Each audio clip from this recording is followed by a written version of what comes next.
Good morning, everyone. Good evening, good afternoon, wherever you are, and welcome to this week's Weekly Energy Boost. My name is Elisheva, and today Eitan and I are getting to the bottom of why we are so afraid of death. This is something that has come up in different episodes over the years, but we've never really understood and addressed the fear of dying, the fear of death, and the fear of endings in general. And this is the week where we're given that supplement, that energetic boost to release and heal the fears and the attachments that we have on things happening the way we want them to and reality working out the way that we desire it to. And it's not that it's not a human to not desire that no one we love should ever have to leave us. But within that desire, there's an opportunity to learn about ourselves, the journey of the soul, and what's preventing us from truly living in this very moment. So we're excited to share with you and bring in some support for the new moon of Cancer that's in this week, and just a beautiful layering of energy that's inviting us to grow in all aspects and to heal so much in our body, mind, and spirit. Weekly Energy Boost is a 7-day spiritual weather forecast where we provide our listeners with the most practical and powerful tools to navigate the coming 7 days through the wisdom and tools of Kabbalah, so that every episode ends up offering wisdom and tools that are not only relevant and practical this week, but really any week of the year, any year of your life. And that combination of what the Zohar teaches this week and the transition from the month of Gemini to the month of Cancer on the Kabbalistic calendar really provide us with that opportunity to heal our perception more than anything. So, Eitan, why are we so afraid of death and dying?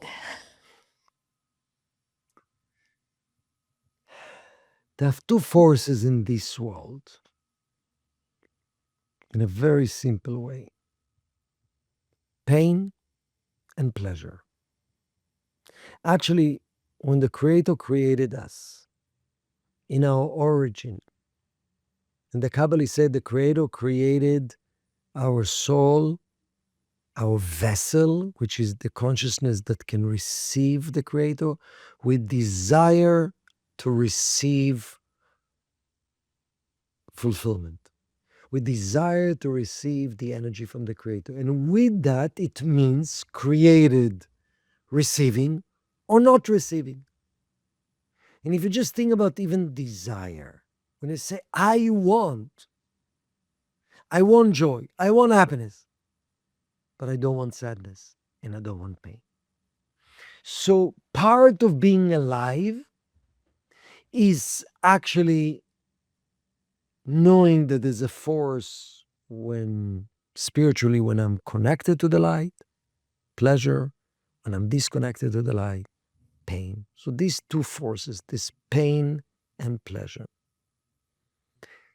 The difference between people, Kabbalistically, is what everybody wants pleasure and doesn't want pain. The difference between people is what do you perceive as pain, what do you perceive as pleasure.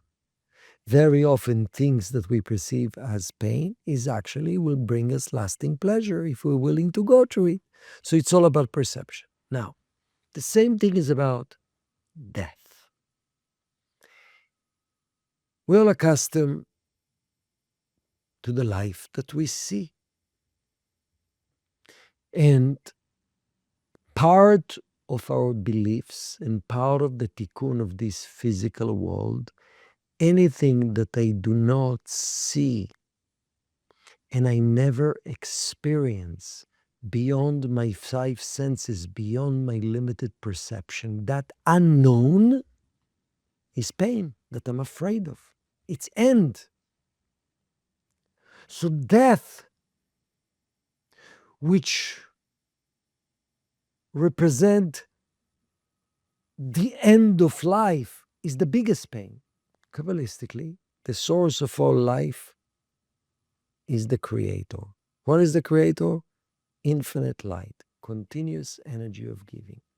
What is the opposite of that energy? Finite. So There's nothing wrong about I don't want death because the Creator is life. So that's number one. So there's actually positive aspect to the fear of death, and there's the negative aspect to the fear of death. You know, there's it says that whoever buys a plot in a cemetery to later on be buried, even if you buy it in a young age, it's a sgula, it's a blessing for long life. What does it mean? You buy a plot, you're going to live longer? No. The mere fact that you're buying a plot, you're actually looking at this experience called death or departure, or your soul will no longer be in, God forbid, in the body. And you look at this straight, somehow it's extending your life. What does it mean? What does it mean? None of us wants to die. The ultimate goal is actually eventually to live forever, which is Mashiach consciousness and the Gemara Tikkun, the collective correction. So, what does it mean?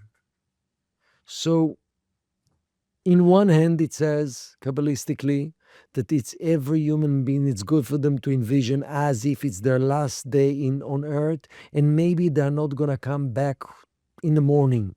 Before going to sleep, they might not come back to this world.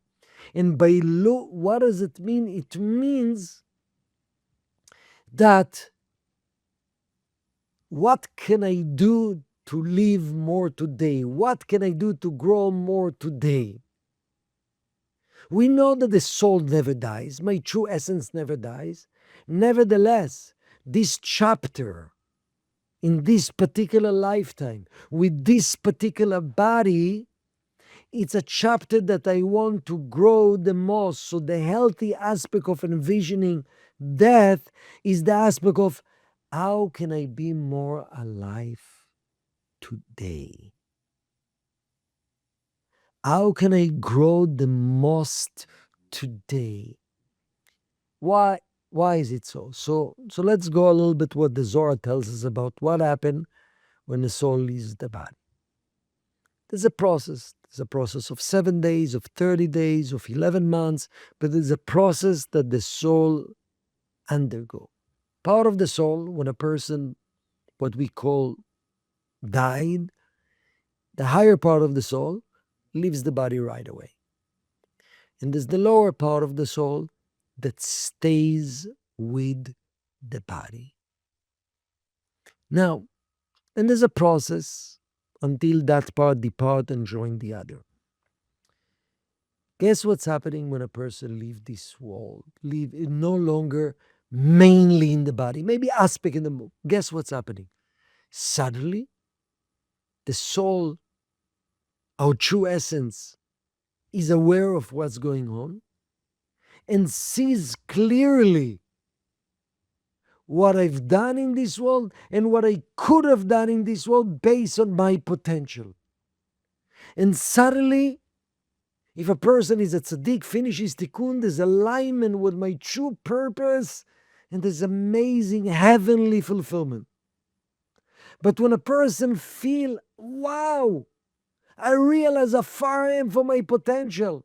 There's no buffer. I see clearly what was right, what was wrong, all the opportunity, all the waste of time.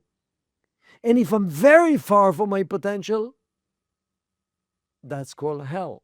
It's not just that, God will punish you. That's actually the pain of the disconnect from my true purpose and my real potential. So the benefit of envisioning it might be my last day, it's seeing life through the true eyes of reality. And I actually have done everything that I could have done. Forget what people think of me. Because in this moment of departure, do you think any of us worry about what people think of us? Do you think any of us worried about comparing to other people? Do you think any of us are concerned, wow, I did amazing thing. People told me, thank you. We care about one thing. To connect with my true soul purpose and reveal my light, reveal my potential for me and for the sake of sharing in the entire world. So from that point of view, it's very healthy to face that reality, to face that potential reality. It might have happened tomorrow, today. But there's a lot of negative aspect of that fear. Can you speak about the negative aspect of the fear? Well, I think the assumption is everyone who's listening understands that the body is temporary and the soul is eternal, right? When we view the conversation about death from that perspective, death becomes a change of state rather than end. And the problem, like you said, the negative aspect of it is that our soul knows our eternal nature, but the ego is the part of us that identifies with the physical world, with tangible experiences, with what do people think of me. And so the negative way or the negative expression of the fear of death is actually, as a spiritual diagnosis, an over-identification with the ego. That the ego's consciousness, that desire to receive for the self alone, is what creates the attachment to control, possessions, status, that physical identity. So the real danger is that in my fear of death, I will avoid truly living. I will avoid being the person, taking the risks, telling people what I really feel, being the authentic me, because if I show who I really am, what if they don't like me anymore? If I'm vulnerable, I can get hurt and our relationship can end. The negative perspective on death is really a validation that I am more physical than I am spiritual, that my outsides are more important than my insides. And I had a conversation with a group of students we were studying from the writings, and conversation came up exactly about what you said before, Eitan. The idea that at some point there will be an end to pain and suffering and death will cease to exist. And one person said, well, what if I'm not with my kids? What if when that happens, I'm not, I don't live with the people, basically saying, what if I lose the labels and the reputation and the status and also the good stuff, the love that I have right now? And the reality is that sort of grasping, clenching what is really a big part of why the Kabbalists say, imagine your death, imagine your funeral. What would you regret? What would you feel you missed? What's the words that you wish you could have said? Because you should say those things not out of fear, but out of authenticity, out of desire for enlightenment and alignment with the light of the Creator and the light that's inside you. So when the conversation about death always comes up along the spiritual journey, because if you're truly growing in the way that you live your life in a spiritual way, automatically the fear of death should be diminishing. Every act of growth, of transformation, of overcoming our reactive behavior creates something eternal. And the more eternal expression you have, the more eternal value you create. And I don't just mean having children and grandchildren and great-grandchildren, but literally watching how your existence makes a difference, has impact, elevates the room or the city or the world where you live. You start to realize it's not about you. The instrument that you're using to walk the planet right now is temporary, but the energy you contribute is eternal. And that shift, obviously, anytime we hear somebody passing away, or especially when it's a younger person that passes away, it makes us turn inward and take stock. I can't take anything for granted. Tell the people that, tell your loved ones that you love them. But even more so, how can I have a healthy relationship with the fact that I can't take anything for granted? Moves that fear from being negative into that fear becoming a catalyst a motivator, something that pushes me not to wait, not to even to take that. Some of us have that tendency to be a perfectionist, right? That I'm going to wait until everything is lined up or perfect. You don't have time for that, not because your time is running out, but because the opportunity to add that value, to express the light of my soul is limited. I don't want to miss a moment of it. And that really makes you want to not only be more spiritual, but also enjoy life more. Take advantage of every moment. Doesn't only mean hard work, it also means delight, enjoyment, really taking a moment to both receive and give light in a lasting way. So I feel like being able to shift from fear of end to fear of not fulfilling My is potential. right. Yeah. That not to experience fulfillment, but to if I said I want to come to the physical reality and I'm going to accomplish A, B, and C and heal X, Y, and Z, the fear of not fulfilling my potential, not fulfilling the commitment to do that is becomes the driving force. And that's why when we share what we share every week, it becomes hopefully that incentive almost that, if you do this, you're moving closer to the fulfillment, to the total fulfillment of your purpose and away from the world of regret and pain and disappointment. And so for me, a lot of that conversation is about, if I knew that tomorrow was my last day, what would I do differently? We're meant to live our lives living that differently. And to use that fear as a motivator and a catalyst, and not as a dark cloud that prevents us from being or doing or releasing the hold that we have on controlling and having everything exactly the way it needs to look. So this conversation isn't always the most comfortable one, but it's really intended to be one that creates freedom, because we no longer are hiding behind that fear anymore. Beautiful. Now I want to bring it more to the practical day to day. So, Kabbalistically, any action that represent alignment with the light is action that brings continuity, light, and life force. Any actions that is the opposite of the light, which is lack of continuous, lack of continuity, it's actually considered to be death force. So, in a very simple level, any reactive consciousness and behavior which promote instant gratifications and we don't care about long term is the promote energy of death, of finite, of chaos. Any energy of selfishness, it's all about me. That ending with me, it's energy of death and chaos. So basically, how do you promote, how do you get closer to more life and beating death?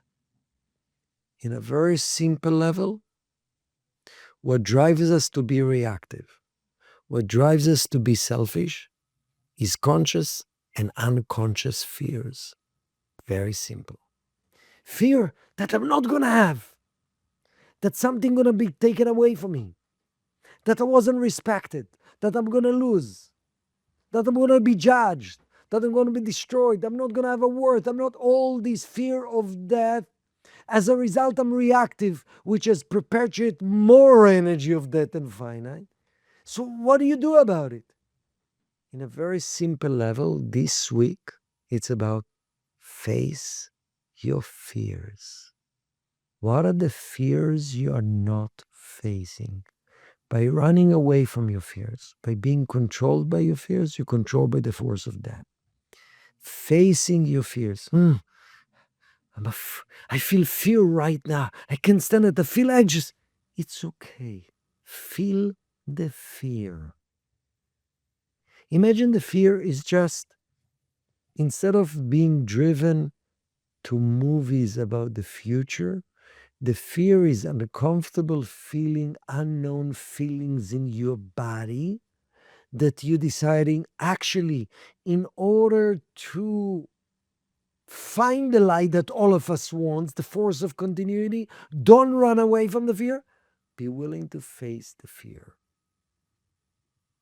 In the same way about, yeah, I want to help, I want to commit, but I'm afraid what's going to be. That's indication, do it. Face your fear.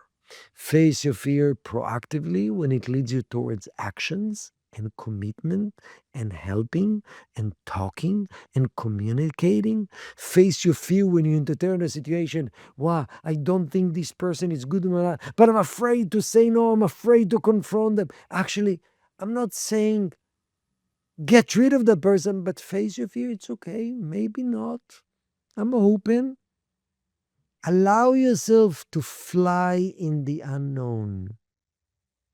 That's where the energy of defeating force of death is available. When I'm running away from these fears by being strong, by appearing powerful, by shutting down, by being reactive, by being selfish, by running away from situations and commitment, I'm actually giving more power to death.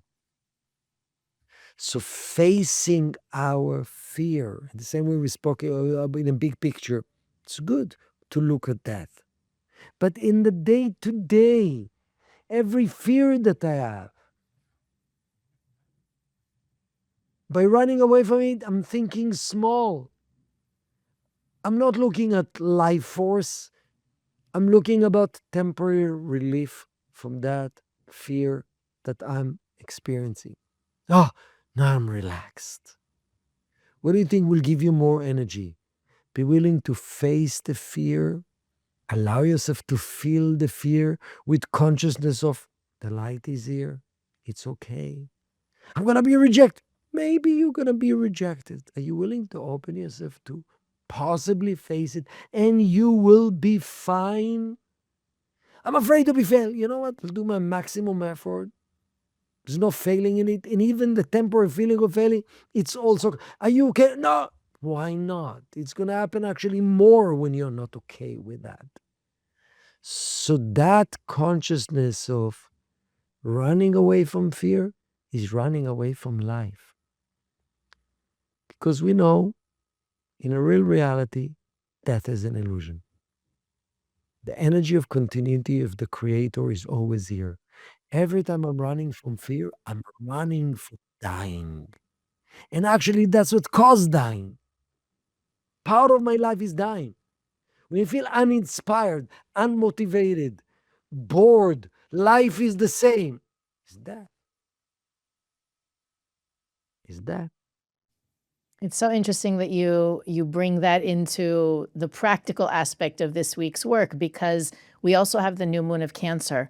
It falls on Monday and Tuesday this week. And Cancer, the month of Cancer, it's the only sign of the year, the only month of the year that's controlled by the moon, which we connect with, we associate it with the energy of Malchut, manifestation, physicality, and finality. And right, the cycle, the moon appears and disappears. And as every night when we see the moon, right, in different phases, that high degree of variability of the energy of the moon creates in this month perception of instability and uncertainty. And so people born under the sign might be more challenged than other signs in the area of fear. Cancerians are known to be motivated by fear. Their fear of missing out might inspire them to do something rather than truly having a desire. And so we all have to be aware, not only in these first 2 days of the month, but the whole month of Cancer, that we're not letting our fears not only limit us, but also not to define us. This is a month where the focus really is transforming fear. So it's a perfect opportunity for us to talk about not only fear of death, but really fears of all kinds, and looking into the support we need to break free from fear as a mindset in general and in the specific areas of our life where we see it. So especially this Monday and Tuesday, we want to make sure we show up as the best version of ourselves more sharing, more proactive, more kindness and generosity, knowing that those 2 days, those 48 hours create an imprint, the mold for this month, that daring, if we can be more daring and more fearless in those 2 days, it will help us to be more fearless the rest of the month, but also to know in that seed, there is all the fruit that's going to come out this month that's going to be revealed. So we want to make sure to infuse those 2 days with as much consciousness and connection as possible as well. Anything else that you think we need to share with our friends before we sign off, Eitan? Yes, please, Elisheva, share with everyone about the beautiful weekend that is coming soon. Yes, so it's not too late to join us if you are free. 4th of July weekend, we are having a soul healing retreat here in Los Angeles. Eitan and I will be there. Monica and Michael Berg, the co-directors of the Kabbalah Center, are in town and a part of the experience as well, with so many other teachers. And I think one of the beautiful things about this retreat is how immersive it is to be surrounded by wisdom, tools, connection, light. That whole week we'll be talking about healing, and we consciously chose that weekend to get together so that we can access that light together as a group with consciousness and in that immersive experience, the sound healing, breath work, meditation, prayer, workshops, lectures. I mean, the whole weekend is designed to help you generate healing in every single aspect of your life. We would love for you to join us. Even if you're new to this practice, new to this study, it is for newcomers as well as seasoned students alike. And the link to learn more is in this week's episode description. It's on weeklyenergyboost.com. If you have any questions, please let us know. We would love to share that experience, those 72 hours with all of you. And we want to remind you, Weekly Energy Boost is available on all podcast platforms, YouTube, Facebook, and Instagram. You can follow us there to receive even more content to help support you in living what we talk about every week in every episode. Also on weeklyenergyboost.com, you can read more about the retreat and other things we think are important for our listeners to know about. You can search through our archives, send us a message, and click the donate button to help make Weekly Energy Boost possible. But most importantly, we all know people who are hiding behind their fears, who are letting their fears define them. Share this episode and watch the transformation take place. Thank you so much for listening, and we'll see you next week on the Weekly Energy Boost.